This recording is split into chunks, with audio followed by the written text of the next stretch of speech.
वासुदेवाय। ॐ नमो भगवते वासुदेवाय। ॐ नमो भगवते वासुदेवाय। ॐ नमो भगवते वासुदेवाय। ॐ नमो भगवते वासुदेवाय। ॐ नमो भगवते वासुदेवाय। ॐ अज्ञानतिमिरान्धस्य ज्ञानाञ्जनशलाकया चक्षुरुन्मीलितं येन तस्मै श्रीगुरुवे नमः। श्रीचैतन्यमनोभीष्टं स्थापितं येन भूतले स्वयं रूपं कदा मह्यं ददाति स्वपदान्तिकम्। वन्देऽहं श्रीगुरो श्रीयुतिपदकमलं श्रीगुरुन् वैष्णवांश्च श्रीरूपं साग्रजातं सकलरघुनाथान्वितं तं सजीवम् साद्वैतं सावधूतं परिजनसहितं श्रीकृष्णचैतन्यदेवम् श्रीराधाकृष्णपादान् सगणललिता श्रीविशाखान्वितांश्च।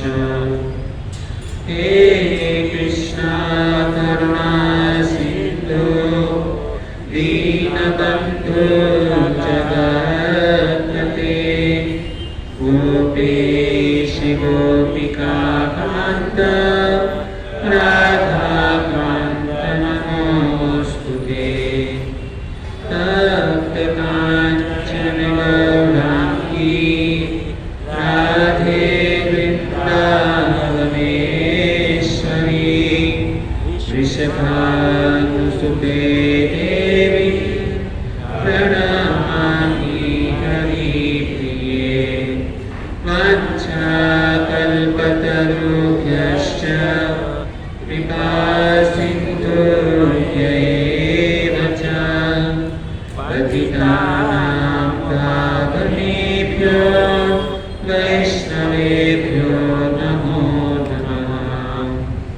जय श्रीकृष्ण चैतन्य प्रभु नित्यानन्द श्री अद्वैत गदाधर श्रीवासादि गौरभक्तवृन्द।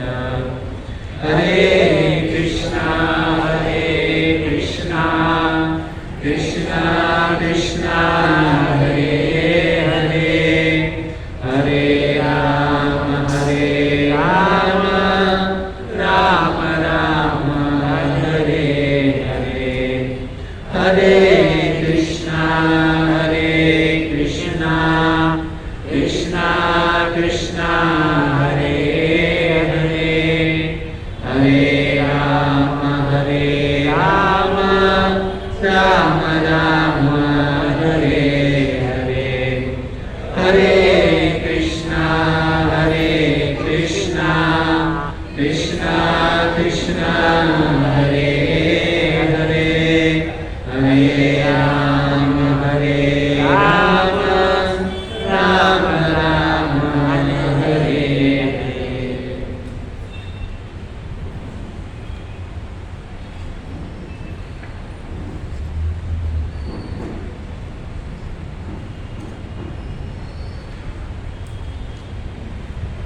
पर उपस्थित आप सभी भक्तजनों का अंतर्राष्ट्रीय कृष्ण भावनामृत संघ की ओर से हार्दिक स्वागत करते हैं। हम यहाँ पर श्रील प्रभुपाद महाराज की कृपा से, गुरु महाराज की कृपा से और आप सभी भक्तों की कृपा से मैं यहाँ पर कुछ बोलने का प्रयास करूँगा। कृपा करके आप सभी भक्त लोग हमारे ऊपर कृपा दृष्टि बनाए रखें, हम सही समय पर सही बात को आप लोगों के सामने बता सकें। तो इसी आशा के साथ हम आज का टॉपिक प्रारंभ करते हैं। बहुत ही सुंदर एक बात किसी ने कही है कि एक मक्खी यदि सब्जी के तराजू पर बैठ जाए, एक मक्खी यदि सब्जी के तराजू के ऊपर बैठ जाए तो ज़्यादा फर्क नहीं गिरता, समझ में आना। लेकिन वही मक्खी यदि सोने के तराजू के ऊपर बैठ जाए ना तो उसका दाम जो है ना करीबन 10,000 रुपये होगा। तो हमारा मूल्य भी उसी प्रकार से है। हमारा मूल्य दूसरे के मूल्य के साथ में निर्धारित करता है। हम किसके साथ में उठते हैं, किसके साथ में बैठते हैं, तो उसके ऊपर हमारा मूल्य जो है ना वो तय होता है। ऐसे कहते हैं भक्तों कि आप लोगों ने चना देखा हो, चना यदि कुरमुरा जो बोलते हैं ना, हमें गुजराती भाषा में मुंडा कहिए, तो चणो જ છે, પણ અગર એ કુરમુરા સાથે જ્યારે ભળી જાય ને ત્યારે એને ભેલ કહેવામાં આવે। चना यदि कुरमुरा के साथ में यदि मिक्स होता है ना तो उसको भेल कहा जाता है। लेकिन वही चना यदि दारू के साथ में जब होता है ना तो उसको चखना कहा जाता है। चना वही है, लेकिन अंतर क्या है, उसका सम्मेलन किसके साथ में हो रहा है वो बहुत ही महत्वपूर्ण है। यदि ममरा के साथ में हो गया तो भेल कहते हैं, लेकिन वही यदि दारू के साथ में हो जाए ना वो चखना कहा जाता है। उसी प्रकार से भक्तों कि हम जो है ना सांप यदि यहाँ पे, यह तो मंदिर है, लेकिन रास्ते में यदि हमारे पाँव के नीचे यदि सांप आ जाए ना तो हम सभी लोग उसको मारने के लिए पीछे भागे। सांप यदि रास्ते में हमारे पाँव के नीचे आ जाए तो हम उसको मारने के लिए लकड़ी लेकर के मारने का प्रयास करेंगे। लेकिन वही सर्प यदि शिवजी के शिवलिंग के ऊपर हो ना तो हम सब उसको क्या करेंगे, प्रणाम करेंगे, उसको पूजा करेंगे। तो फर्क कहाँ पर है, स्थान प्रभाव बलम प्रभाव, स्थान का प्रभाव है और व्यक्ति का प्रभाव है। हम किसके साथ में उठते हैं, किसके साथ में बैठते हैं। वही सर्प है, एक ही सर्प है, लेकिन रास्ते में दिखा तो मारने के पीछे। और वही सर्प जब शिव जी के गले में होता है तो अच्छे लोग उसको क्या करते हैं, साष्टांग करते हैं। तो हमारा भी मूल्य जो है ना, हमारा मूल्य कभी है, हम यदि कैसे लोगों के साथ में उठते हैं, किसके साथ में बैठते हैं, तो हमारा मूल्य तभी देगा। यदि हम बुरे लोगों के साथ में संगति करेंगे ना तो पूरी दुनिया जो है ना हमको धिक्कारेगी। और लेकिन यदि हम अच्छे लोगों के साथ में संग करते हैं, भक्तों का संग करते हैं, बड़े लोगों का संग करते हैं, तो पूरी दुनिया हमको प्रणाम करेगी। तो बहुत ही सुंदर है। तो इसके ऊपर एक आपको छोटी सी कहानी बताना चाहूँगा मैं आपको, कि हमको हमारे जीवन के अंदर जो है ना पॉजिटिविटी होनी चाहिए, निगेटिव लोगों से दूर रहना चाहिए। जितने भी पॉजिटिव हैं उनके साथ उनका संग करना चाहिए। तो एक बार 3 राहगीर थे, अभी वो जंगल के रास्ते से जा रहे थे और तीनों अलग अलग जगह से आए हुए थे। हुआ क्या कि तीनों राहगीर जो है ना एक जगह के ऊपर मिल गए और एक वृक्ष जो था ना उसके नीचे बैठ गए और आपस में, और उनके साथ में जो ना 2 झोला बैग थे, एक आगे लटकाए हुए थे और एक पीछे लटकाए हुए थे।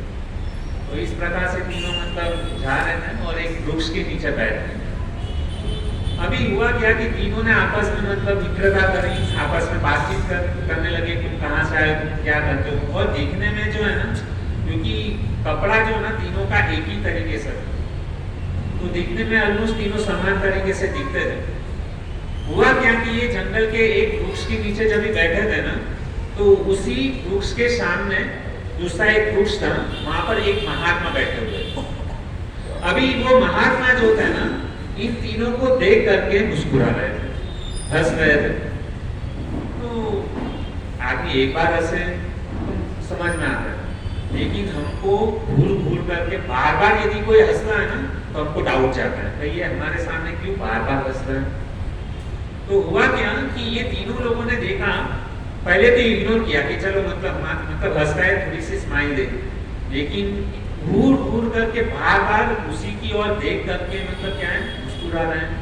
तो तीनों जन उस महात्मा के पास में गए और महात्मा के पास में जा करके उनको पूछने लगे कि आप हमको घूर घूर कर देख रहे हो और आप हमको देख करके हंस रहे हो, क्या कारण है बताओ? हम क्या जोकर दिखते हैं कि आप हमको देख करके बार बार हंस रहे हो? तो महात्मा वापस हंसे। तो महात्मा ने उनको कहा, मैं आपके प्रश्न का उत्तर दूं, उसके पहले आप लोगों को हमारे प्रश्न का उत्तर देना। उसने कहा ठीक है, पूछो क्या बात है। तो महात्मा ने बहुत ही सुंदर उन लोगों को प्रश्न पूछा कि तुम्हारे पास, सबके पास दो दो झोला है, बराबर? मैं तुमको कहूं कि एक झोले में तुमको अच्छाई को रखना है, क्या बोला? एक झोले में तुमको अच्छाई को रखना है और दूसरी बैग में आपको बुराई को रखना है, तो आप क्या करोगे? क्या प्रश्न पूछा? एक झोले में अच्छाई रखना है, दूसरे झोले में क्या रखना है? बुराई को रखना है, तो आप कैसे रखोगे? तो बहुत ही सुंदर मतलब ये प्रश्न पूछा महात्मा ने। अभी ये तीन लोग थे ना, उन्होंने अपना उत्तर देना प्रारंभ किया। तो सबसे पहला राहगीर जो था ना, वो महात्मा को कहता है कि महाराज, मैं जो है ना, दो चीजें, एक तो अच्छाई है और एक बुराई है, और तीनों जन के पास में दो दो झोला है। अभी पहला जो व्यक्ति जो है ना, वो महात्मा जी को बताता है कि मैं सबसे पहले क्या करूंगा, जो बुराइयां जो है ना, वो बुराइयां का थैला मैं आगे रखूंगा और जो अच्छाई जो है ना, वो पीछे रखूंगा। इसने उत्तर दिया। अभी जो दूसरा जो व्यक्ति जो था ना, उसने क्या किया? अभी दूसरे व्यक्ति ने क्या कहा कि मैं जो है ना, अच्छाई जो है ना, वो आगे रखूंगा और बुराई क्या है, पीछे रखूंगा। पहले वाले ने क्या कहा? बुराई आगे रखेगा, अच्छाई पीछे रखेगा। दूसरे ने क्या किया? अच्छाई को आगे रखा और बुराई को क्या रखा? पीछे रखा। अभी उसने क्या सोचा कि मैं यदि अच्छाई को आगे रखूंगा तो मैं हमेशा यह सोचते रहूंगा कि मुझे अच्छा काम करना है, मुझे अच्छा इंसान बनना है, अच्छा व्यक्ति बनना है। इसके लिए मैं क्या करूंगा? अच्छाई को आगे देखता रहूंगा और बुराई को कभी मैं देखूंगा नहीं, इसके लिए बुराई को मैं क्या करूंगा? पीछे रखूंगा। ठीक है, इतना ही इसने कहा। अभी तीसरा व्यक्ति जो था ना, उसने क्या आंसर दिया रहेगा?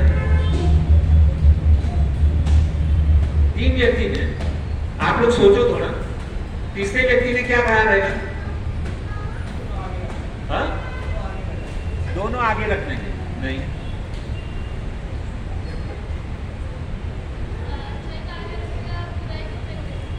अच्छाई को आगे रखेगा, बुराई को फेंक देगा। नहीं,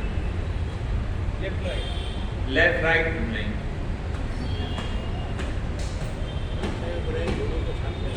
अच्छाई और बुराई दोनों को साथ में रखेगा। नहीं, ठीक है, मैं बताता हूँ। प्रश्न इसके लिए पूछ रहा हूँ ताकि हमारा मन जो है ना, उसके अंदर लगे, बातों को अच्छी तरीके से समझ पाए। आप लोगों का भी मतलब कुछ बातें हमको जीवन में उतारनी चाहिए ना, आप लोगों के पास से भी हमको कुछ नॉलेज मिलेगा, ज्ञान मिलेगा, इसके लिए मैंने आपको पूछा। देखिए, ये जो तीसरा व्यक्ति जो था ना, वो बहुत ही बुद्धिमान था।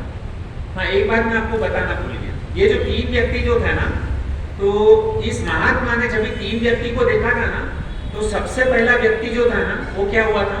एकदम थका हुआ था और निराश दिख रहा था। पहला व्यक्ति क्या था? एकदम थका हुआ था और एकदम निराश था।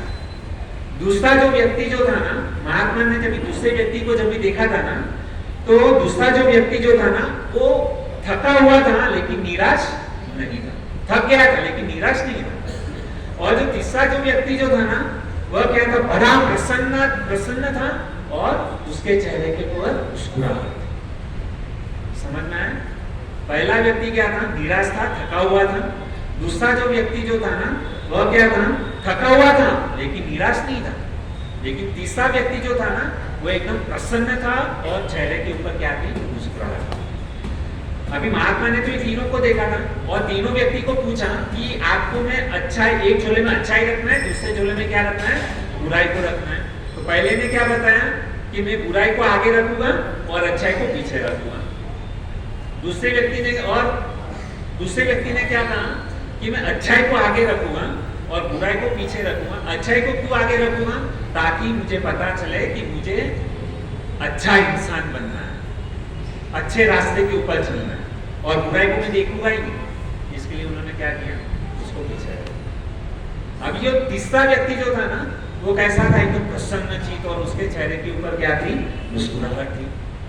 अभी ये जो तीसरा व्यक्ति जो था ना उसने क्या कहा, अच्छाई और बुराई को दोनों को रखना है, तो कैसे रखेंगे? तो उसने अच्छाई का जो झोला जो था ना उसने आगे रखा और बुराई का जो थैला जो है ना उसको कहां पे रखा, पीछे। लेकिन उसमें उसने एक क्या किया कि जब भी उसने बुराई का झोला जब भी पीछे टांगा ना तो उसमें पीछे से एक जो है ना होल कर दिया, छिद्र कर दिया। क्यों छिद्र किया? ताकि जब भी मैं आगे बढ़ूं ना तो सारी बुराइयां जो है ना धीरे धीरे करके क्या हो जाए, नीचे सरकती जाए।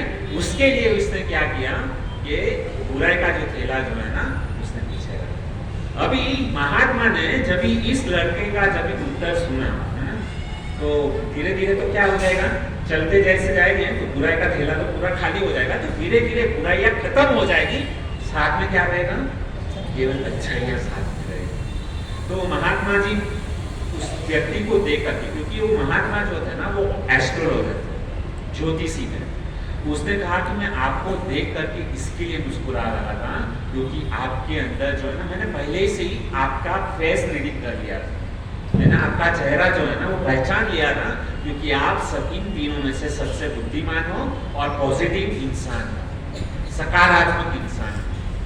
तो कहते हैं कि इसके लिए मैंने आपको देख करके जो है ना मैं मुस्कुरा रहा।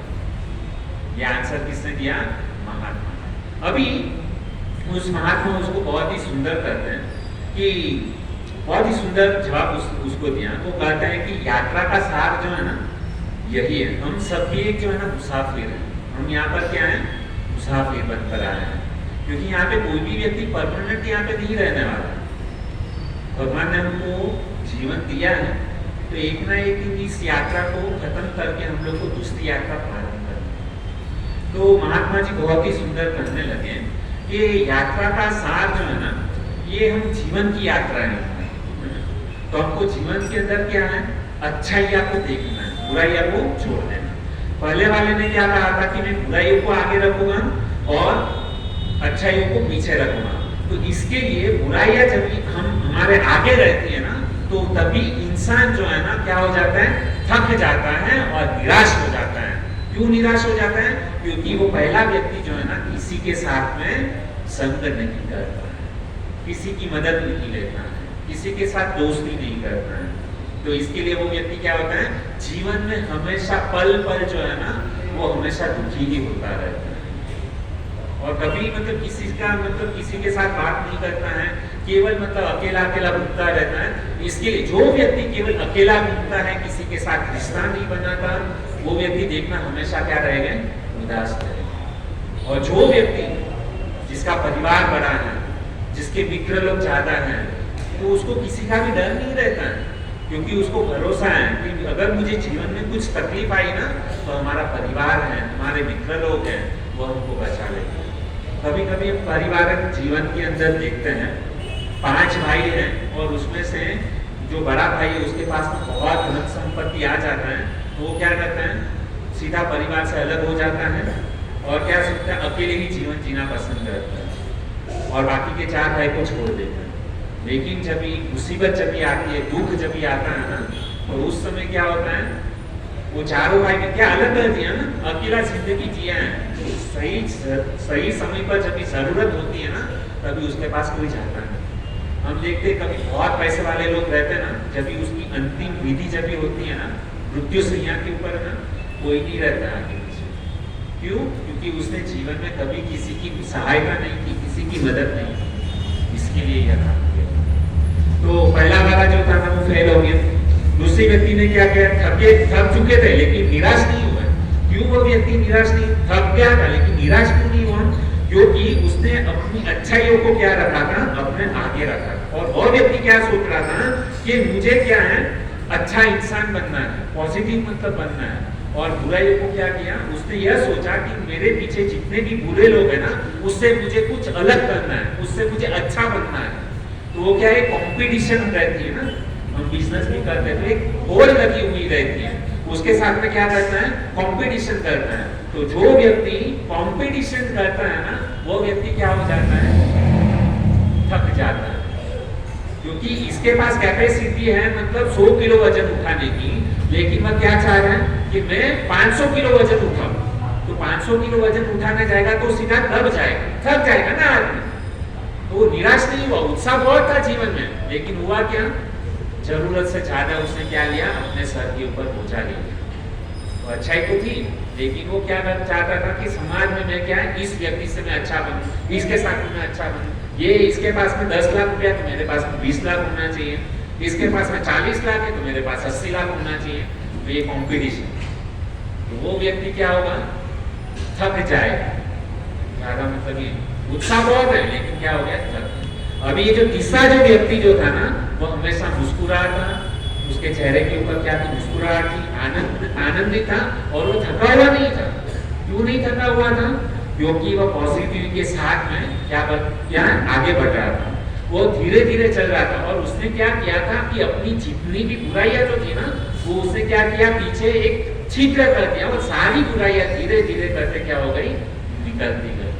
और जब बुराइयों का जो झोला जो है ना, वो जब खाली हो जाता है ना, तो आदमी क्या हो जाता है, प्रसन्न जी, बोझा कम हो गया ना, सर के ऊपर कुछ है ही नहीं, केवल क्या है, अच्छे लोग हैं, अच्छे मित्र हैं, और उसको हर एक कदम कदम के ऊपर क्या मिलते हैं, उसको सफलता मिलती है। इसके लिए यदि हमको जीवन के अंदर यदि सफलता चाहिए ना, तो किसी के अंदर कभी दोष मत देखिए, किसी के अंदर कभी मतलब क्या है, ईर्ष्या मत करो, क्रोध मत करो, हमेशा क्या करो, सामने वाले की अच्छाइयाँ देखो, तभी हमारे जीवन के अंदर क्या होगी, तरक्की होगी। हम पॉजिटिव रहना चाहिए। तो ये पॉजिटिव जो है ना, हम क्या करते हैं, प्राय करते हैं सबके अंदर केवल क्या है, दोष देखते हैं और बुरी देखते हैं। यदि हमको समझना चाहिए कि हम यदि सबके अंदर केवल दोष दिखेंगे ना, तो गलती जो है ना लोगों की नहीं है, गलती हमारी है। दोष किसके अंदर है, लोगों के अंदर दोष नहीं है, दोष हमारे अंदर। तो यह हमको समझना बहुत जरूरी है। तो जीवन की इस यात्रा में हमको क्या करना चाहिए, बुराइयों का संग छोड़ देना चाहिए।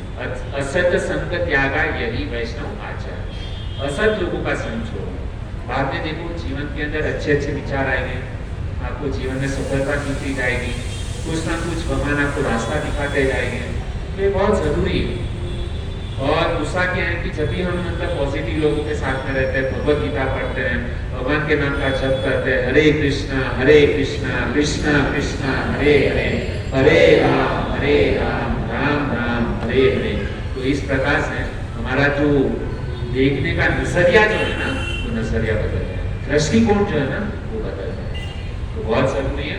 तो इस कथा के माध्यम से हम यही सीख सकते हैं कि हमको बुराइयों को क्या करना चाहिए, त्यागना चाहिए, धीरे धीरे, एक साथ में नहीं। कोई सोचे मैं एक आज ही मैं परम भक्त शुद्ध भक्त बन जाऊं, तो ये संभव नहीं है। समझो यहाँ पर कोई व्यक्ति है, वो रोज की करीबन 100 सिगरेट पीता है, बराबर, और उसको बोला जाए, और कोई व्यक्ति है रोज का मतलब क्या है, 50 मावा खाता है, 100 सिगरेट पीता है और रोज रात पीता है। यदि उस व्यक्ति को बोला जाए कि अभी आप सत्संग में आ रहे हो, तो कल से आपको सिगरेट बंद, दारू बंद, पान तंबाकू गुटखा बंद, आपको उसको ये सामने देखना तक नहीं है, तो व्यक्ति क्या होगा, दूसरे दिन बुधवार के प्रोग्राम में कभी दिखाई नहीं देगा। आप बोलोगे क्यों?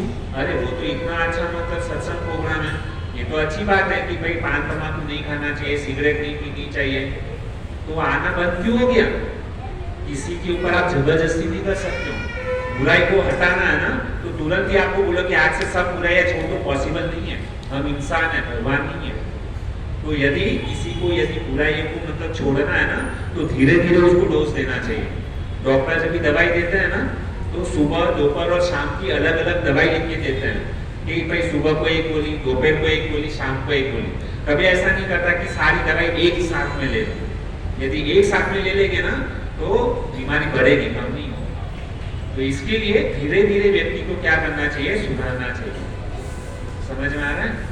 तो उस व्यक्ति को क्या करना चाहिए? रोज की जो 100 सिगरेट पीता है ना, तो हम इनको कहेंगे भाई तुम क्या करो, रोज की जो 100 सिगरेट पीते हो ना, उसकी जगह पे 90 सिगरेट पियो। रोज के 50 मावा खाता है, तो उसको बोलना चाहिए भाई तुम रोज के जो है ना 40 मावा खाओ। रोज वो दारू को पीता है ना, तो उसको बोलना चाहिए कि हफ्ते में एक दिन दारू मत पियो। इस प्रकार से जब हम लोगों को समझाएंगे ना, तो धीरे धीरे व्यक्ति क्या है, वो सुधरेगा। लेकिन आप एक साथ में बोलोगे भाई आपको 16 माला जप करना है, कभी नहीं करेगा। जब भी कोई इस्कॉन में पहली बार आता है ना, तो उसको क्या हम बताते हैं, भाई तू रोज का केवल 2 माला से चालू कर। कभी हम ऐसा नहीं करते कि तुमको 16 माला। और यदि इस प्रकार से कोई लोगों को कहेगा ना, तो गलत तरीका है। किसी को एक साथ में बोलना नहीं चाहिए तू 16 माला कर, कांदा लहसुन छोड़ दे, चाय कॉफी नहीं पीना चाहिए। है नियम है, लेकिन उसका कुछ तरीका होता है। तो इसके लिए यहाँ पर जितने भी लोग हैं ना, आप किसी को नए लोगों को लाते हो ना, तो डायरेक्टली उसको ये मत बोलो भाई आपको कल से प्याज लहसुन छोड़ देना है, चाय कॉफी नहीं पीना है। वही धीरे धीरे सबसे पहला उसको यहाँ पर लाओ सत्संग में, और सत्संग में आएगा, प्रवचन सुनेगा, प्रसाद खाएगा, ऑटोमेटिक जो है ना प्रसाद खाने से उसकी बुद्धि में चेंजेस आएगा। और ये देखा है हम लोगों ने कि जो व्यक्ति ऐसी कथा में आता है, सत्संग प्रोग्राम में आता है ना, उसके अंदर परिवर्तन 100% आता है। लेकिन थोड़ा सा धीरज रखना पड़ेगा। हमारे पास क्या है, धैर्य नहीं है। बस हम भक्त बन गए ना, तो हमारे साथ में जितने भी लोग हैं ना, सबके सब भक्त बनने चाहिए, सबके सब 16 माला जप करने चाहिए। नहीं, ऐसा गलती कभी मत करो। वो आता रहेगा प्रवचन में, फिर भी नहीं आएगा। तो इसके लिए सावधान रहो।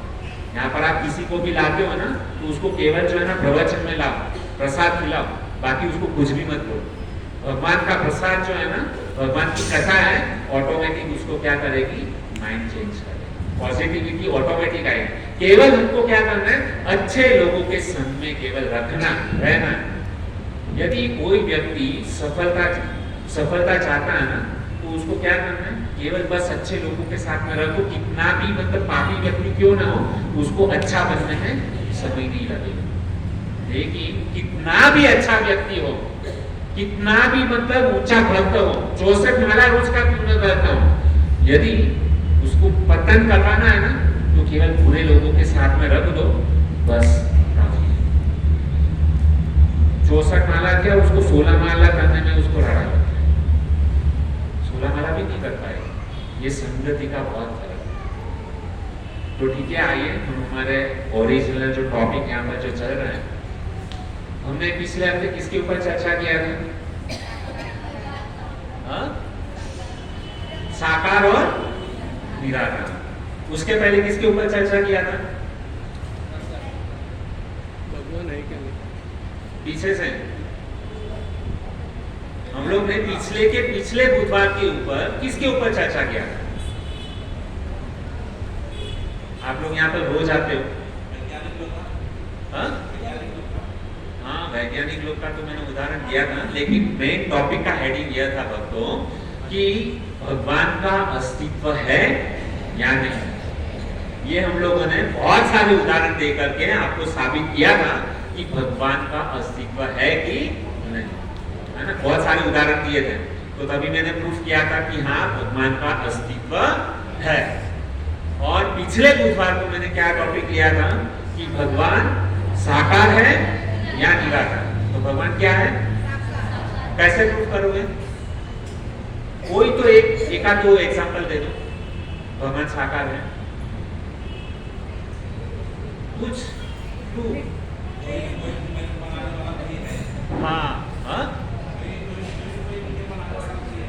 कोई ना कोई मुझे बनाने वाला है। और कोई बोलो ना। ट्रेन के अंदर जाए तो हाँ, ट्रेन का एग्जांपल मैंने दिया था कि एक गांव थे, वहाँ पे नेता चुनकर आए थे और उन्होंने क्या किया, पटरी लगाई थी, ट्रेन को देखा था, तो मैंने उसके ऊपर 3 एग्जांपल दिए थे, ठीक है।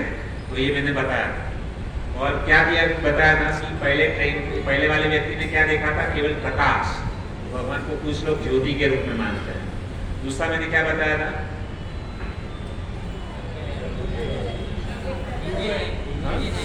इंजन है, डब्बे हैं।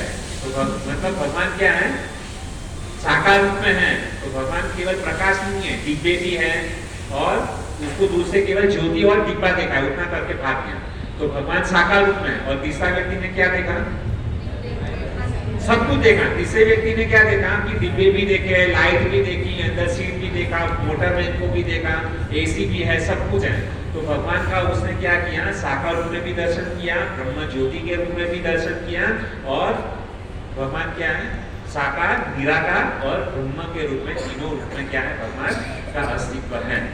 लेकिन साकार और निराकार में से सर्वश्रेष्ठ कौन है, साकार।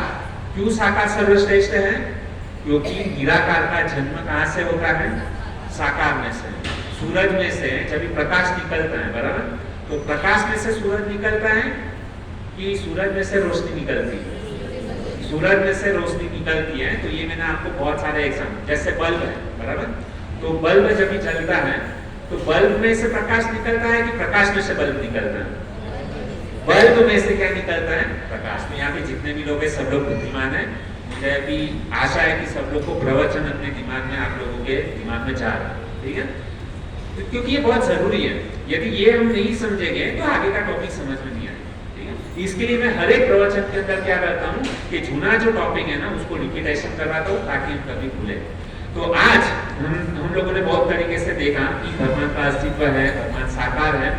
अब यह प्रश्न है कि भगवान है, भगवान तो है लेकिन कितने हैं, भगवान है लेकिन कितने, आपको प्रश्न है कितने भगवान, हाँ? एक। दूसरा कोई, भगवान कितने हैं, 1 है, 2 है, 3 है, 4 है, 5 है, 10 है, 15 है, 200 है, 300 है, कितने हैं? यस माता जी, एक ही है। सब लोग विश्वास करते हैं एक ही है, हाथ ऊपर कीजिए। हाँ ठीक है, मेजोरिटी में तो बोल रहे एक है। कितने लोग बोलते हैं कि भगवान बहुत सारे हैं, हाथ ऊपर कीजिए। भगवान बहुत सारे हैं, हाँ यस ब्रो, क्या रीजन, भगवान बहुत सारे हैं उसका, हाँ हाँ, देवी देवता का नहीं बोल रहा हूं मैं, भगवान का बोल रहा हूं।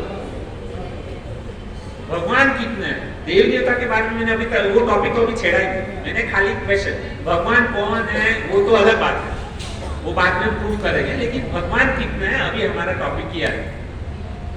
भगवान कितने हैं, एक है।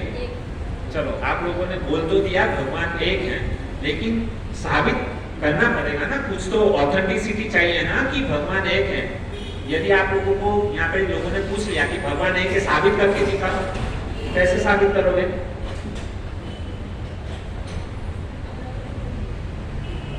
ठीक है, यहाँ पर सुनते हैं कैसे, मतलब भगवान एक है उसका प्रमाण क्या है, कैसे साबित करें। तो बहुत अच्छी तरीके से हम देखते हैं। ठीक है, कुछ लोग जो है ना यहाँ पर आज सत्संग में आते हो इसके लिए आप बोल रहे हो कि भगवान एक है, लेकिन जो कभी सत्संग में जाता नहीं है, बराबर, तो उसका कहना क्या है, हम लोग भी जब छोटे थे तो हमको ऐसे मतलब पढ़ाया जाता था, सिखाया जाता है सब भगवान क्या है, सब भगवान। हम जितने भी मंदिर में जाए सब भगवान है, सबको प्रणाम करना चाहिए, सब नहीं है। तो हमारे माता पिता ने हम क्योंकि ऐसा क्यों सिखाया, क्योंकि उसके माता पिता ने ऐसे सिखाया, क्योंकि ज्ञान नहीं है ना। हम दीवाबत्ती क्यों करते हैं, भाई हमारे माता पिता करते थे इसके लिए दीवाबत्ती करते हैं। उसको पूछा कि आप क्यों करते हैं, उसके माता पिता करते थे। लेकिन क्यों हम कुछ कार्य करते हैं उसके पीछे कुछ ना कुछ कारण है, ऐसे हम नहीं करते, लेकिन किसी को पता नहीं है। गले में कंठी माला क्यों पहनते हैं, पता नहीं। तिलक क्यों लगाते हैं, पता नहीं। भाई हमारे पूर्वज करते थे इसलिए हम लगाते हैं, लेकिन कभी यह जानकारी प्राप्त करने की कोशिश की कि भाई क्यों लगाना चाहिए, भगवान को क्यों दिखाना चाहिए। हम जब स्कूल में जाते हैं, है ना, तो बहुत सारे मतलब हम प्रश्न पूछते हैं टीचर को। 1+1 2 होता है तो टीचर हमको सिखाती है, बराबर। 2+2 4 होता है तो टीचर हमको सिखाती है। हमको नहीं पता चलता है तो टीचर को पूछते हैं कि टीचर ये हमको समझ में नहीं आया। लेकिन हमारी जो परंपरा है, भगवान की जब बात आती है ना, तभी उसको कोई सीरियसली नहीं लेता है।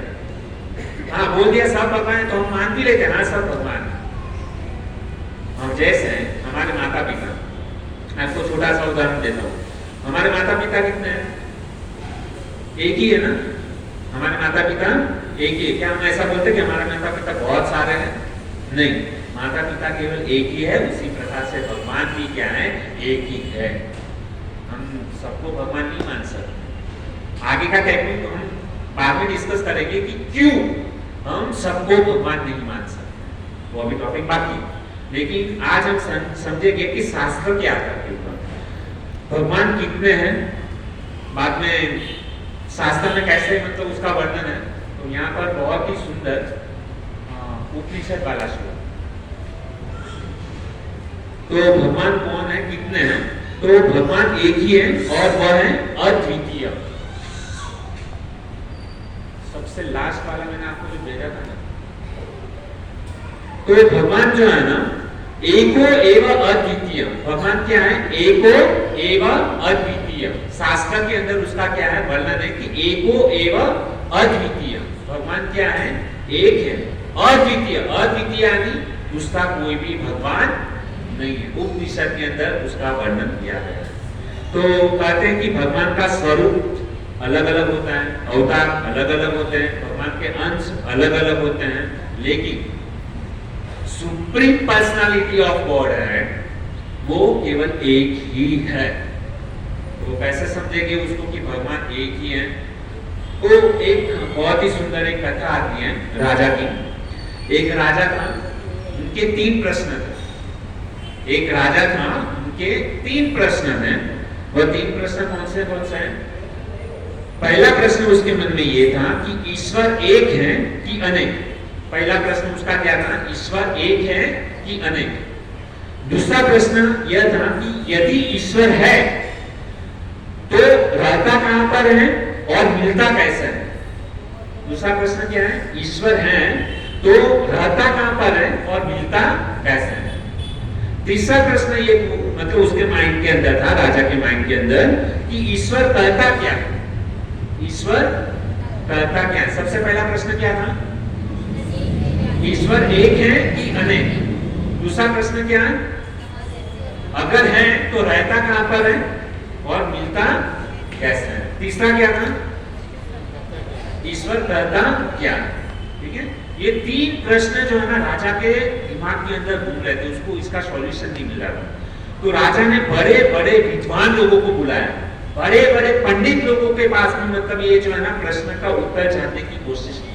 तो जितने भी विद्वान थे, जितने भी पंडित थे ना, सब लोगों ने समझाने का प्रयास किया, लेकिन राजा के भेजे में बात गई नहीं। राजा जो ना उस विद्वान लोगों की बात को समझ नहीं पा रहा। तो एक दिन क्या हुआ कि राजा जो थे ना अपना घोड़ा लेकर के कहीं बगीचे से बाहर गुजर रहा था, जंगल के रास्ते से। तो हुआ क्या कि वो जब ही घोड़े सवार से जब ही निकला तो उस समय उसको जंगल में एक महात्मा का दर्शन हुआ। तो ये जो महात्मा जो था ना कुछ अलग प्रकार के थे, और वो महात्मा जो ना अपनी मस्ती में थे, और वो क्या कर रहे थे? ध्यान में बैठे थे और भगवान के नाम का जप कर रहे थे। और इतना मतलब चेहरे के ऊपर उनका तेज था कि एकदम मतलब राजा उसको देख करके जो है ना, महात्मा को देख करके प्रभावित हो गया। अभी राजा ने उस महात्मा को भी वही प्रश्न पूछा। क्या प्रश्न पूछा? ईश्वर एक है कि अनेक?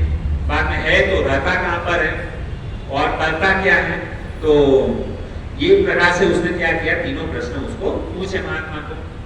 अभी ये जो महात्मा जो थे ना वो उसकी मस्ती में थे, और महात्मा ने उस राजा को कहा कि आप जो प्रश्न पूछ रहे हो ये प्रश्न पूछने का ढंग है क्या? ऐसे प्रश्न पूछा जाता है? सबसे पहले मुझे किधर ठहराओ, मुझे किधर रहने के लिए स्थान दो, मुझे कुछ खिलाओ पिलाओ, है ना, तभी मैं आपके प्रश्न का उत्तर दूं ना। महाराज तो राजा थे, उन्होंने कहा कि कोई बात नहीं। वो उसने कहा कि चलो मैं आपको जो है ना मेरे बगीचे में लेकर के जाता हूँ और वहां पर मैं आपको रहने के लिए स्थान देता हूँ। तो राजा उसको, उस महात्मा को अपने बगीचे में लेकर के गया। वहां पर एक कुटिया थी, उसको स्थान दे दिया और उसने कहा वहां पे रहने के लिए उसको भोजन वगैरह सब व्यवस्था कर दी महात्मा के लिए। एक दिन हुआ, 2 दिन हुआ, 2 दिन के बाद में राजा ने सोचा अभी मुझे महात्मा के पास जाना चाहिए, क्योंकि पहले तो महात्मा को जब ये प्रश्न पूछा तो महात्मा भड़क गए थे, क्योंकि ये कोई ढंग है इस प्रकार से। अभी तो महाराज ने क्या किया, उस महात्मा की क्या किया, उसकी सेवा की। 2 दिन के बाद में राजा ने आकर वापस यही प्रश्न पूछा कि अब हाथ जोड़ करके पूछा महात्मा को कि कृपा करके आप मुझे बताइए ईश्वर एक है कि या नहीं है, तो रहता कहाँ पर है, मिलता कैसा है, और तीसरा कि ईश्वर करता क्या है। तो उस समय ये जो महात्मा जो है ना, वो महात्मा ने उनको बोला मैं आपको उत्तर जो दूंगा वो अकेले में सुनना चाहते हो कि सबके बीच में सुनना चाहते हो। क्या बोला, आपको इसका उत्तर अकेले में चाहिए कि सबके बीच में चाहिए।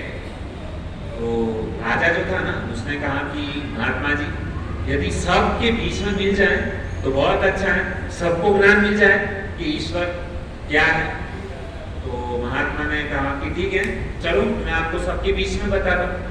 तो राजा कहने लगा कि उसके लिए मुझे थोड़ा सा समय दो, क्योंकि मुझे जितने भी मतलब गाँव वाले हैं सबको बुलाना पड़ेगा मेरे महल के अंदर, तो मुझे थोड़ा सा समय चाहिए। तो उसने कहा ठीक है आप जितना समय चाहते उतना ले लो।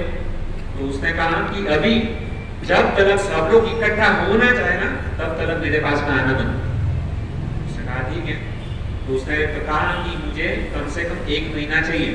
1 महीने के बाद में सबको नोटिस देना पड़ता है ना कि हमारे घर पे कुछ फंक्शन है, शादी है, तो हम लोग क्या करते हैं 1 महीने पहले हम किसी को इनविटेशन देते हैं, सबको जमा करना पड़ता है। ऐसे नहीं कि चलो अभी बोल दिया तो आ गए, ऐसा नहीं होता। तो राजा ने 1 महीने का टाइम लगा। महात्मा ने कहा कि 1 महीने के पहले तुम यहाँ पे दिखने नहीं चाहिए। राजा ने कहा ठीक है। तो राजा सबको इनविटेशन देने लगा कि 1 महीने के बाद में तारीख फिक्स हुआ कि ये तारीख को जो है ना बड़े साधु संत महात्मा आने वाले और वो मेरे प्रश्न का क्या है उत्तर देने वाले। सब लोग वहाँ पे इनविटेशन के लिए वहाँ पे सबको इनविटेशन दे दी। अभी बात क्या हुई कि ये महात्मा जो थे ना वो अपनी मस्ती में सुबह को उठते थे और बगीचे में घूमने के लिए चले जाते थे। सुबह को उठ करके भगवान का ध्यान करे, जप करे, माला करे और सुबह को गार्डन में घूमने के लिए चले जाते थे।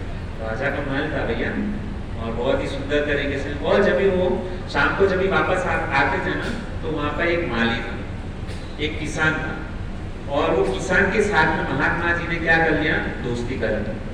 और वो महात्मा ने किसान को कहा कि यदि मुझे कभी आपकी जरूरत गिरी तो क्या आप मुझे मदद करोगे। तो किसान ने कहा महात्मा क्यों नहीं करूँगा, आप कभी भी मुझे बोलो, मैं हमेशा आपकी मदद के लिए तैयार रहूँगा। ये बात हो गई। तो अभी जो 1 महीने का जो समय था ना धीरे धीरे वो कम होते गया। अभी 1 महीने में केवल 3 दिन बाकी थे और उस महात्मा ने किसान को कहा कि मुझे अभी आपकी जरूरत गिरने वाली है।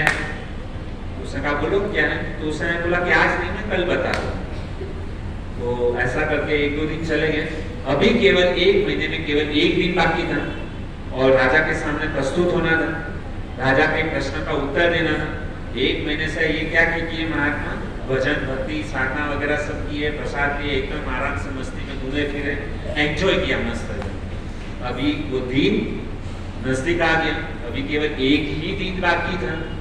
अभी हुआ क्या कि उस महात्मा ने उस किसान को बुलाया और किसान को बुला करके किसान को कहने लगे कि देखो अभी मुझे आपकी जरूरत है। तो किसान ने कहा कि बोलो क्या जरूरत है। तो उसने कहा कि तुमको जो है ना महात्मा बनना है। क्या बनना है, किसको बोला, किसान को। किसान बोला अरे बाप रे महात्मा बनना है, क्योंकि ये महात्मा जो था ना वो तो लाल कपड़े में थे, मुंडन किया था। और ये बोले कि भैया मैं देखो मैं गृहस्थ आदमी हूँ, संसारी है, मेरी बीवी है, बच्चे हैं, सब कुछ है, मैं महात्मा नहीं बन सकता। अरे मैं तुमको महात्मा बनने के लिए बोल रहा हूँ, आप जो सोच रहे हो गलत सोच रहे हो, होने के लिए नहीं बोल रहा। महात्मा होना और महात्मा बनना, उसमें जमीन आसमान का फर्क है। केवल तुमको महात्मा बनना है, होना नहीं है। कुछ लोग होते हैं ना, केवल ढोंग करते हैं। बस यदि किसी को भक्त बनना है तो वृंदावन जाओ, लोही बजाने 500 रुपए का धोती और कुर्ता पहन लिया, 25-50 रुपए की गले में कंठी माला पहन ली, मुंडन करवा लिया, शिखा रख दी, बन गया भगत। क्या 500-1000 रुपए में भगत बना जाता है? नहीं। केवल वेश धारण करने से व्यक्ति भगत नहीं बनता। तो इसने महात्मा ने बहुत ही सुंदर बात कही किसान को, भाई तुमको महात्मा बनना है, महात्मा होने को थोड़ी बोल रहा हूँ मैं। तो उसने कहा कोई बात नहीं, चलो आपकी बात मैं मान्य करता हूँ, महात्मा बन जाता। तो ये तो जो किसान जो था ना, उसने एकदम मस्त से मुंडन करवाया, शिखा रख ली, लाल कपड़ा पहन लिया। उसने बोला अभी ठीक है ना, महात्मा बन गया? हाँ बहुत सुंदर महात्मा बन गए। बोलो अभी क्या है? तो इसने कहा, महात्मा जी ने कहा कि अभी तुम्हारा लिबास जो है ना वो हमको दे दो। अभी वो जो किसान जो था ना, किसान ने क्या किया कि अपना लिबास उनको दे दिया, और महात्मा जी ने कहा कि तुम महात्मा बन जाओ और मैं क्या बन जाता हूँ, मैं किसान बन जाता हूँ, और तुम्हारा जो भी वस्त्र जो है ना वो हमको दे दो। और ये महात्मा ने क्या किया, बड़ी सी एकदम दाढ़ी ये वो बना ली, और किसान का जो वस्त्र जो था ना उसने अपने पर धारण कर लिया। और अभी क्या हुआ, दोनों एक्सचेंज हो गए। जो महात्मा जो थे ना वो किसान बन गया, और किसान जो था ना वो महात्मा बन गया, एकदम मस्त है। अभी यहाँ तक तो बात ठीक थी। अभी वो जो किसान जो है ना वो महात्मा जी से कहता कि अभी डरना क्या है? तो उसने कहा कि देखो तुम्हें डरना नहीं है, अभी तुमको क्या करना है, राजमहल के अंदर जाना है कल के दिन में, और वहां पर पूरी राजसभा भरी होगी, और राजा सबके सामने तुमको क्या करेगा, फूल माला पहनाएगा, तुम्हारे चरण स्पर्श करेगा, तुम्हारी आरती करेगा, तुम्हारे पग प्रक्षालन करेगा, और ये सब कुछ तुमको आदर सम्मान ये सब, और तुमको एक सिंहासन के ऊपर बिठाएगा। उसने कहा ये बात तो ठीक है, लेकिन आगे तो राजा हमको यदि प्रश्न पूछेंगे तो मुझे तो कुछ आता नहीं है, मैं क्या करूँगा? तो महात्मा जी ने कहा कि तुम टेंशन मत लो, राजा यदि कुछ भी प्रश्न पूछे तो मैं हूं ना तुम्हारे साथ में। तुमको क्या बोलना है राजा को कि इसका उत्तर तो ये मेरा साधारण जो किसान जो है ना घास काटने वाला, उसका उत्तर तो यही दे देगा। उसने कहा कोई बात नहीं, तब तो मुझे कुछ टेंशन नहीं। अभी दूसरा दिन आया। अभी हुआ क्या कि ये जो किसान जो थे ना महात्मा बनकर जो है ना राज दरबार में गए, और ये महात्मा जो थे ना वो किसान बन गए, और उसके पीछे पीछे चलने लगे चेला बनकर। अभी मजे की बात ये हुई, पूरी राजसभा बनी है। अभी इतने सालों से राजा को उत्तर चाहिए था। क्या उत्तर चाहिए था? कि भगवान कितने हैं, और ईश्वर है तो रहता कहाँ पर है, मिलता कैसे है, और तीसरा ईश्वर करता क्या है। अभी इसका ये प्रश्न का उत्तर आज तक राजा को कभी नहीं मिला, और लोगों को भी कभी नहीं मिला। और आज कुछ ऐसी जानकारी मिलने वाली है कि ना भूतो ना भविष्य थी, ये आज तक कभी किसी को पता नहीं है, और उसका उत्तर आज जो है ना राजा को प्राप्त होने वाला है।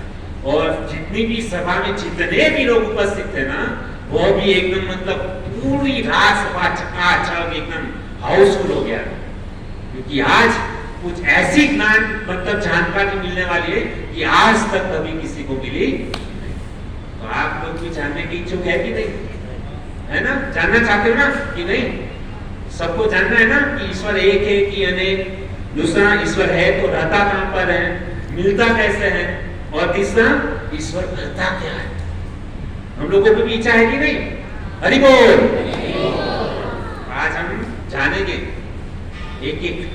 अभी हुआ क्या, राजा को डाउट गया, क्योंकि राजा तो महात्मा जी से मिले थे, उसको मतलब उसका चेहरा ये सब पता ना, तो राजा को कुछ गड़बड़ लगा कि ये महात्मा जो है ना, ये महात्मा वो नहीं है जिसको मैंने देखा था, इसकी शक्ल तो सूरज जो है ना मैच नहीं हो रहा है। लेकिन अभी करे क्या, राजा ने इतना सारा आयोजन रखा तो उसके लिए कि राजा ने अपनी मुंह बंद कर कि जो हो रहा है वो होने दे, अभी कुछ बोलना नहीं है।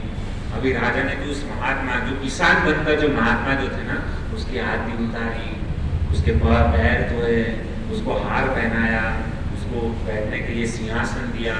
वो तो मन ही मन इतना खुश हो रहा था कि आज तक हमारे राजा ने इतना सम्मान कभी नहीं किया। किसान तो बड़ा खुश, इतना, और सब लोग उसको देख रहे हैं। हम लोगों को भी अच्छा लगता है ना, भरी राज्यसभा मतलब 1000-10,000 पब्लिक हो और उसके सामने कोई हमको बुलाए स्टेज के ऊपर और माला पहना, हाँ अच्छा लगता है हमको, तो केवल सुनकर अच्छा लगता है। वो जब भी वो चीज मिल जाए, मान प्रतिष्ठा, वो क्या क्या, और सब लोग, पूरी दुनिया जो है ना इसके लिए पागल है। हमको मान चाहिए, प्रतिष्ठा चाहिए, समाज में मेरा मतलब फेमस होना चाहिए, सब लोग मुझे पूछने चाहिए। हम घर परिवार में भी यदि कोई बड़ा मतलब है, यदि हम उसको पूछते नहीं है ना तो उसको बुरा लग जाता है। तूने मुझे पूछे बिना तूने अपने आप डिसीजन ले लिया। मुझे पूछना तो चाहिए ना कि शादी की कौन सी डेट है, मुझे पूछकर सर मतलब लड़की देखना चाहिए ना, ऐसे क्यों भगा करके लेकर के आए, कितना दुख लगता है। तो इसी प्रकार से ये जो राजा जो था ना, बड़ा आदर से उसका सम्मान वगैरह किया, सिंहासन के ऊपर बिठा दिया। अभी राजा ने प्रश्न पूछना चालू किया, महात्मा जी अब जिस घड़ी का इंतजार था, हम इतने समय से आतुर थे, अब आप कृपा करके हमको बताइए, क्या बताइए, ईश्वर एक है कि या नहीं? पहला प्रश्न केवल पूछा। तो ये जो साधु महात्मा जो था ना, उन्होंने क्या किया, क्योंकि वो तो महात्मा जी से पहले से पढ़ करके आए थे, उसने कहा कि ये इतना साधारण सा प्रश्न, केवल इतना मतलब इतना भी नहीं पता, ये प्रश्न का उत्तर तो जो है ना हमारे साथ में जो किसान जो है ना वो भी दे सकता है। तुरंत ही उसने किसान को इशारा किया, चलो एक चले जी बता दो इनका आंसर क्या है, ईश्वर एक है कि अनेक? तो वो तो महात्मा थे, लेकिन किसान बनकर महात्मा पे नीचे बैठे थे, सर झुका करके, सर झुकाना पड़ेगा ना, किसान है तो सर झुका करके खड़े थे। और अभी वो किसान जो है ना खड़े हुए, क्योंकि सबको उत्तर देना था ईश्वर एक है या नहीं। अभी असली बात जो है ना यहाँ पर अभी क्या हुआ कि ये जो किसान के रूप में जो महात्मा जो है ना वो खड़े हुए, और उसने राजा को कहा, राजा जी मैं एक अनपढ़ इंसान, मुझे पढ़ाई लिखाई कुछ भी मुझे पता नहीं, और आप पढ़े लिखे इंसान, आपको सब कुछ ज्ञान है, अभी मुझे आपको समझाना है। तो उसने क्या किया कि वो किसान के रूप में जो महात्मा जी थे ना, महात्मा ने राजा को कहा, एक काम कीजिए, आप जो है ना मणियों से भरा हुआ जो है ना एक थाली लेकर के आइए। क्या लेकर के आइए? मणियों से भरा हुआ एक थाली लेकर के आइए। तो उसने कहा, हाँ देखिए हीरा डायमंड एक मणि। तो राजा तो मतलब उसके पास मणि तो थी, उसने अपने नौकर को कहा एक थाली मणि लेकर के आओ। उसने कहा कोई बात नहीं, तुरंत नौकर जो है ना मणि का थाल लेकर के जो है ना सामने रख दिया। अभी ये महात्मा ने राजा को क्या कहा, अभी इसको गिनना प्रारंभ कीजिए। तो राजा ने उस थाली में से एक मणि को उठाया, बोला एक, महात्मा बोले बराबर, एकदम सही बोले, क्योंकि मणि अभी काउंटिंग करना चालू किया। अभी राजा ने दूसरी मणि उठाई, बोले दो, महात्मा बोले क्यों झूठ बोलते हो, कितनी मणि है हाथ में?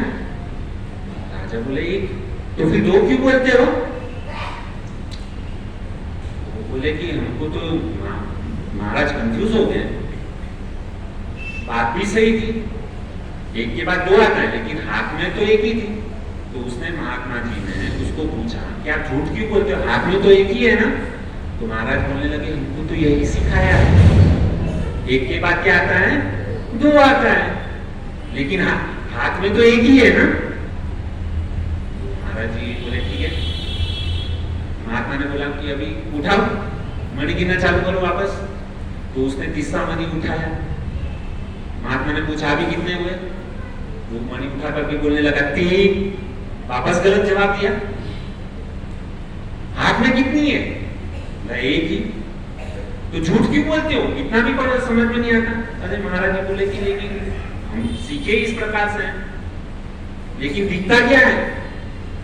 हाथ में तो एक ही मणि है, चाहे दूसरी उठाओ या तीसरी उठाओ या चौथी उठाओ, लेकिन हाथ में गिनती के समय हाथ में कितनी दिखती है? एक ही दिखती है।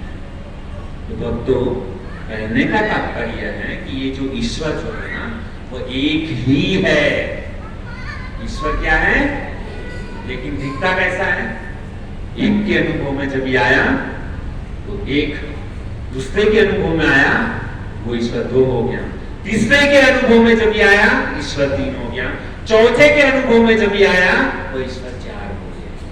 लेकिन ईश्वर एक ही है। लेकिन जब ये सबके अलग अलग अनुभव में जब ये आता है ना, तो क्या हो जाता है? ईश्वर अनेक हो जाता है। उसी प्रकार से मणि जो है ना, बहुत सारी मणि है, लेकिन है एक ही। लेकिन देखने का नजरिया, हम देखो हम कितना मतलब गलत पढ़ाई करते हैं, है ना? दिखता एक है लेकिन बोलते क्या है? दो। काउंटिंग जब भी करते हैं हाथ में एक लेते हैं लेकिन बोलते 3, 4, 5, 6, 7, 8। हम मतलब क्या करते हैं? इस प्रकार से क्या है? तो ईश्वर क्या है? एक है, लेकिन जब भी अलग अलग लोगों के सभी संपर्क में आता है ना, तो अलग अलग ईश्वर हो जाता है। भाव भी किसी का अलग अलग होता है। अभी महात्मा ने दूसरा प्रश्न पूछा राजा को, चलो ये बताओ, एक के पहले क्या आता है? एक के पहले जीरो आता है। महात्मा बोले गलत, एक के पहले भी एक था, एक है, और एक के बाद भी एक ही रहने वाला है। बीच में भी एक है, ऊपर भी एक है, और नीचे भी क्या है? एक ही है। वह ईश्वर क्या है? दिखता भले अलग अलग है, लेकिन वह एक ही है।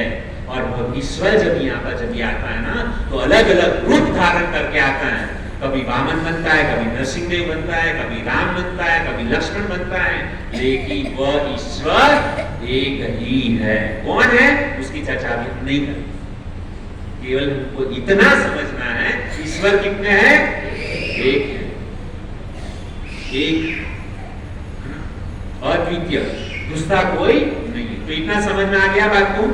अभी राजा जो है ना, इस महात्मा की बात को सुन करके जो है ना तप्त रह गया।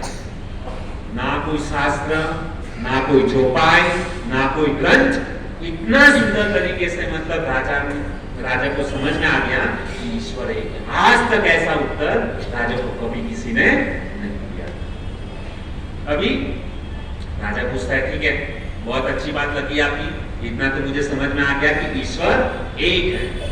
अभी दूसरा प्रश्न राजा ने पूछा, चलो ईश्वर है, एक है, अभी वो ईश्वर रहता कहां पर है? तो अभी ये महात्मा जो है ना, वो राजा को कहने लगे। राजा ने दूसरा प्रश्न क्या पूछा कि ईश्वर रहता कहां पर है और मिलता कैसे है? अभी ये जो महात्मा जो थी ना, उसने राजा को कहा कि आप केवल हमको प्रश्न ही पूछते रहोगे कि कुछ खिलाओगे पिलाओगे भी, है ना? आपके दरबार में आए हो तो कुछ खिलाना पिलाना चाहिए ना। तो तुरंत ही राजा ने कहा कि ठीक है। नौकर को तुरंत कहा कि चलो इसके लिए दूध लेकर के आओ, हमारे घर पे कोई आता है तो हम उसको देना ना दूध पानी। तो तुरंत ही राजा ने क्या मंगाया? दूध मंगाया। अभी ये महात्मा ने क्या किया, ये दूध का जब ये कटोरा लाए ना, तो उस कटोरे के अंदर जो है ना, महात्मा ने दूध पिया नहीं, लेकिन अपनी उंगली जो है ना, वो दूध के अंदर डाल करके हिलाने लगे, जैसा आप यहाँ पे देखते हो। अभी राजा महात्मा जी को पूछने लगा, ये क्या कर रहे? तो महात्मा जी बोले कि मैंने सुना है कि इस दूध के अंदर घी होता है, तो मैं इस दूध में से घी देखने का प्रयास करता हूँ, इसमें मुझे घी है तो मैं घी निकालने की कोशिश करता हूँ। तभी राजा ने कहा, कैसी मूर्खता भरी बात करते हो, उतना भी नहीं पता कि घी क्या ऐसे ही मिलता है? दूध में से घी क्या ऐसे उंगली घुमाने से क्या घी निकल जाएगा? तो तभी महात्मा कहा कि मैं यही आपको बताना चाहता हूँ कि जिस प्रकार से दूध में घी है, लेकिन क्या आपको दिखता है? नहीं, लेकिन दूध में से घी निकालने की कुछ पद्धति है, कुछ प्रोसेस है, दूध में से घी कैसे निकालते हैं? तो सबसे पहले दूध को गर्म किया जाता है, बाद में आपने गुजराती में आती है मेवत नाखू पड़े दही डाला जाता है, और उसके बाद में उसमें से क्या है दही बनाते हैं, दही के अंदर नींबू डालते हैं तो फटता है, और उसके बाद में दही बनता है, दही में से छाछ बनती है, छाछ को हिलाने से उसमें मक्खन निकलता है, और मक्खन को जब भी हम गर्म करते हैं ना तभी उसमें से क्या निकलता है? घी निकलता है। दूध में घी है लेकिन उसका कुछ प्रोसेसिंग है, लेकिन दूध में से कभी घी दिखता नहीं है, लेकिन है। तो उसी प्रकार से हे राजा महात्मा, परमात्मा जो है ना वो जिस प्रकार से दूध में घी है लेकिन दिखता नहीं है, उसी प्रकार से वो ईश्वर जो है ना तुम्हारे हृदय के अंदर ही है, लेकिन तुमको दिखता नहीं। क्यों नहीं दिखता? क्योंकि ईश्वर को देखने के लिए कुछ करना पड़ेगा। जिस प्रकार से दूध को गर्म किया ना उसी प्रकार से हमको तपस्या करनी पड़ेगी, साधु संत महात्मा के पास जाना पड़ेगा, ज्ञान इकट्ठा करना पड़ेगा, गुरु धारण करना पड़ेगा। हरे कृष्णा कृष्णा कृष्णा हरे हरे, हरे राम राम राम हरे हरे, महामंत्र का जप करना पड़ेगा, तब जाकर के ईश्वर का दर्शन है। ईश्वर तुम्हारे हृदय के अंदर ही है, लेकिन उसको प्राप्त करने की कुछ विधि है। जिस प्रकार से दूध में से घी निकालने की कुछ पद्धति है, उसी प्रकार से परमात्मा को प्राप्त करने की कुछ विधि है, वो शास्त्र में दी गई है। उस प्रकार से ईश्वर को हम क्या कर पाएंगे? देख पाएंगे। ठीक है, ये प्रश्न हो गया। अभी तीसरा प्रश्न, बहुत अच्छी बात सबको लगी, सब लोग ने तालियां बजाई। उसके बाद में तीसरा प्रश्न, राजा ने कहा कि ठीक है, बहुत अच्छा लगा, आज तक ऐसा उत्तर कभी मुझे नहीं मिला। अभी तीसरा प्रश्न पूछते हैं कि ईश्वर करता क्या है? ईश्वर करता क्या है? वो जो महात्मा जो थे ना, जो किसान के रूप में महात्मा जो थे ना, उसने कहा गुरु हम है कि तुम? क्या बोला? केवल आप प्रश्न ही पूछते जा रहे हो, गुरु आप हो कि मैं? गुरु तो आप हो और महात्मा को नीचे थे। तो गुरु को क्या मतलब ऐसे नीचे बिठाना चाहिए? आपको समझ में नहीं आता? इस प्रकार से क्या गुरु जवाब देंगे क्या?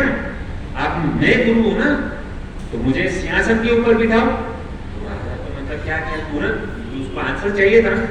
राजा वहां दो प्रश्न से तो बहुत प्रभावित हुए। अभी तीसरा प्रश्न का उत्तर चाहिए था कि ईश्वर करता क्या है। तो अभी राजा ने क्या किया कि वो जो महात्मा जो थे ना किसान के रूप में, है ना, तो उस किसान को क्या किया, राजा खुद अपने राज सिंहासन से नीचे ये हो गया, उतर गया, और वो जो किसान जो था ना उसको कहां पर बिठा दिया? राज सिंहासन के ऊपर बिठा दिया। तो राजा भी पूछने लगा तो हाथ जोड़ करके, महात्मा जी हमको बताओ ईश्वर करता क्या है?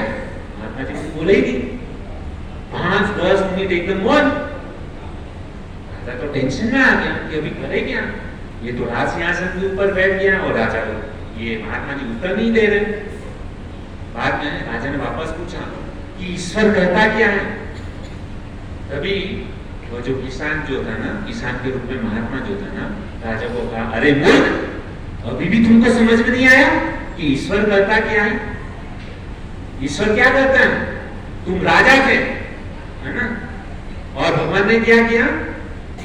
राज सिंहासन से उतार करके किसान के चरणों में झुका दिया, और वो जो किसान जो था ना उसको कहां पर बिठा दिया? राज सिंहासन के ऊपर बिठा दिया। यही ईश्वर का काम है। जो ईश्वर क्या करता है? राजा को रंग बना देता है, और रंग जो रहता है ना उसको राजा बना देता है। यही ईश्वर का क्या है? जो बड़ा है उसको छोटा बनाता है, और जो छोटा है उसको बड़ा बना देता है। जो अमीर है उसको गरीब बनाता है, और गरीब जो है ना उसको बड़ा बनाता है। यही ईश्वर का कार्य, यही ईश्वर करता है। और यही ईश्वर को छोड़ करके हम क्या करें? दूसरी जगह पर भटकते हैं। ये राजा के 3 प्रश्न, और राजा उस महात्मा ने उसको क्या किया? इस प्रकार से उसको संतुष्ट किया। तो ये छोटी सी बात मैंने आपको आपके सामने एक कहानी के माध्यम से आपके सामने रखी। ईश्वर कौन है? ईश्वर कितने हैं? एक। दूसरा क्या बताया? ईश्वर मिलता कैसे है? जिस प्रकार से दूध में घी है ना, तो उसको प्राप्त करने की कुछ विधि है। उसी प्रकार से ईश्वर हमारे अंदर ही है। हम सबके हृदय के अंदर परमात्मा रूप में बैठे हुए हैं, लेकिन उसको हम देख नहीं सकते हैं, लेकिन उसको प्राप्त करने की, देखने की कुछ रीति है। वह क्या है? हरे कृष्णा कृष्णा कृष्णा हरे हरे, हरे राम राम राम हरे हरे। है ना? तो भगवान को प्राप्त करने के लिए कुछ करना पड़ेगा। जिस प्रकार से घी निकालने के लिए कितनी तपस्या करनी पड़ती है ना, उसको गर्म करना पड़ता है, उसको बेलना पड़ता है और पूरी रात तक उसको रखना पड़ता है, दही जमाना पड़ता है। तो क्या ईश्वर इतनी आसानी से हमको मिल जाएगा? नहीं। ईश्वर को यदि कुछ प्राप्त करना है ना, तो उसके लिए मेहनत करनी पड़ेगी, तपस्या करनी पड़ेगी, भगवान के नाम का जप करना पड़ेगा, शास्त्रों का अध्ययन करना पड़ेगा और भक्तों का संग करना पड़ेगा, तब जाकर के हमको ईश्वर के दर्शन प्राप्त होगा, ईश्वर को मिलता है। और ईश्वर करता क्या है? जो गलत काम करता है ना, उसको फेंक देता है, और जो अच्छे काम करता है ना, उसको राजा बनाता है। यदि आप भगवान के नाम पर, भगवान आपके नाम पर। हरे कृष्णा कृष्णा कृष्णा हरे हरे, हरे राम राम राम हरे हरे। बहुत बहुत धन्यवाद आप सभी भक्तों का कि इतना उत्साहपूर्वक आप लोगों ने हमारी वाणी को सुना, और जो भी कुछ त्रुटि हो गई उनको आपका सेवक समझकर, दास समझकर हमारी गलती को क्षमा करें। और आप सभी भक्तों से निवेदन है कि आप समय से यहाँ पे यदि आ जाएंगे तो हमको कथा कहने में भी आनंद आएगा और अच्छी तरीके से हम कथा को श्रवण कर पाएंगे। यदि आप बीच में आते हो, समझो मैंने 8:30 बजे प्रवचन चालू किया और आप समझो 9 बजे आए, तो आपको आधे घंटे का आपका मिस हो गया ना, आगे की कथा ही आपको पता नहीं चलेगी। इसके लिए निवेदन करते हैं कि समय सर यहाँ पर जो है ना, यहाँ पे पौने 8 बजे प्रोग्राम चालू हो जाता है, तो हमको कीर्तन कथा और उसमें भाग लेना चाहिए। और यहाँ पे इतने सारे लोग हैं तो हमको सेवा भाने की जरूरत है। तो यदि आपसे कुछ भी मतलब एक छोटी सी भी मतलब सेवा कर दोगे ना, तो ये प्रोग्राम जो है ना बहुत सक्सेसफुल हो जाए। तो सभी से निवेदन है कि आप इस कथा के अंदर उनको थोड़ा सा योगदान दे। हमको लक्ष्मी नहीं चाहिए, लेकिन आपका क्या चाहिए? सेवा चाहिए। तो हम और अच्छी तरीके से जो है ना ये प्रोग्राम को हम आगे चला सकते। हरे कृष्ण कृष्णा कृष्णा कृष्णा हरे हरे, हरे राम राम राम हरे हरे। तो बहुत ही सुंदर प्रकार से इसमें जीवन कृष्ण प्रभु जी ने हम सबको इस स्लाइड के माध्यम से बताया। शुरुआत में बताया कि मक्खी का उदाहरण दिया कि अगर वो सोने के ऊपर बैठ जाए तो उसका मूल्य बढ़ जाता है, और अगर वो सब्जी के तोले के ऊपर बैठ जाए तो उसकी कुछ वैल्यू नहीं होती है ना। तो वैसे ही हम अगर भक्तों के संग में ही रहे और भगवत गुण गाते रहे, भगवान का नाम गुण गाते रहे, भगवान के धाम की यात्रा करें, भगवान के मंदिर जाए, बाजू में ही राधा गिरधारी मंदिर है इस्कॉन मीरा रोड में, तो वहाँ हर रोज मंगला आरती होती है, नरसिंह आरती, तुलसी आरती, सब कुछ सिखाया जाता है। बहुत अच्छा ड्रेसिंग करते हैं भक्तों। उस भगवान को देखना, भगवान को प्रणाम करना भी एक भक्ति है, उससे भी हमारी भक्ति में प्रगति होती है। तो आप सबसे निवेदन है कि आप रोज ना आ सके तो कोई बात नहीं, लेकिन एक दिन हफ्ते में एक दिन रविवार के दिन मंदिर आया करें सुबह सुबह, और भगवान का दर्शन लें, भगवान का आशीर्वाद प्राप्त करें और भक्तों का संग करें, क्योंकि भक्तों के संग से ही हम शुद्ध हो पाएंगे और हमारे अनर्थ सब निकल जाएंगे और हम भगवान के धाम में जाने के लायक बन पाएंगे। तो बहुत ही सुंदर प्रकार से प्रभु जी ने बताया हम सबको कि किस प्रकार से हमें अपना जीवन व्यतीत करना चाहिए भक्तों के संग में रहकर। तो आइए प्रभु जी का एक बार हृदय से हरे कृष्ण महामंत्र बोलकर अभिवादन व्यक्त करते हैं। हरे कृष्णा कृष्णा कृष्णा हरे हरे, हरे राम राम राम हरे हरे। और आप सब भक्त इसी प्रकार आते रहिए और हमें सेवा का अवसर प्रदान करते रहिए। और जो कोई आज पहली बार सत्संग में आया हो और अपने हाथ ऊपर करे, पहली बार हरि बोल। तो आइए इन प्रभु जी के लिए जो पहली बार आए हैं हमारे सत्संग प्रोग्राम में, प्रभुपाद जी के प्रोग्राम में, तो आइए प्रभुपाद से प्रार्थना करते हैं, राधा गिरधारी से प्रार्थना करते हैं कि इसी प्रकार ये प्रभु जी आते रहिए इस बुधवार के सत्संग कार्यक्रम में और इनकी भक्ति में प्रगति हो, भगवान का आशीर्वाद प्राप्त हो और इसी प्रकार आते रहिए और हमें सेवा का अवसर प्रदान करते रहिए। आइए प्रभु जी के लिए हरे कृष्ण महामंत्र से उनका अभिवादन व्यक्त करते हैं। हरे कृष्णा कृष्णा कृष्णा हरे हरे, हरे राम राम राम महाप्रसाद है वो एक भक्त ने स्पॉन्सर किया है, उन्होंने नाम देने से मना किया है। तो आइए उनके लिए भी, उनके परिवार के लिए भी भगवान से प्रार्थना करते हुए हरे कृष्ण महामंत्र का उच्चारण करते हैं। हरे कृष्णा कृष्णा कृष्णा हरे हरे, हरे राम राम राम हरे। और मैं काफी बार बता चुका हूँ कि थाली हमको धोनी नहीं है, और जो थाली में कचरा बच जाता है जूठा डस्टबिन में डालना है, बेसिन में नहीं डालना है। गए बुधवार की बेसिन पूरा जाम हो गया था। देखिए हम हमारे घर पे भी कैसा करते हैं, कचरा डाल देते हैं क्या बेसिन में? नहीं ना, साइड में डालते हैं ना। तो हमारे ये घर ही समझिए, एक परिवार समझ के हमको सबको सहयोग करना है। कचरा जो है वो डस्टबिन में डालना है, बेसिन में नहीं डालना है। और खाली